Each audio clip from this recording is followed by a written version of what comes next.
Actually এর আগেও কয়েকদিন ট্রিটমেন্ট করেছে আমাদের থেকে। এক্সরেতে আমরা দেখতে পাচ্ছি ওর সিভিয়ার স্কোলিওসিস আছে, স্পাইনটা বেঁকে গেছে। সেই জন্য ওর এই সমস্ত জায়গাতে ভীষণ ব্যথা করছিল। দেখতে পাচ্ছি স্পাইনটা স্পেশালি থোরাসিক মানে পিঠের জায়গাটা এভাবে বেঁকে এসছে। So let's start the adjustment. Body loose রাখো।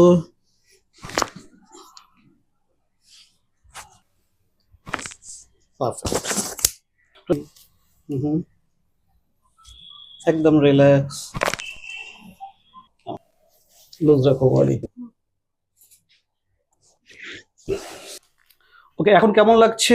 এটা আমার যে পিঠের ওই উপরের দিকে সাইডের রাইটে আর লেফটের দিকে ব্যথা ছিল, এখন অনেকটাই কমে গেছে, খুব একটা ব্যথা হয় না।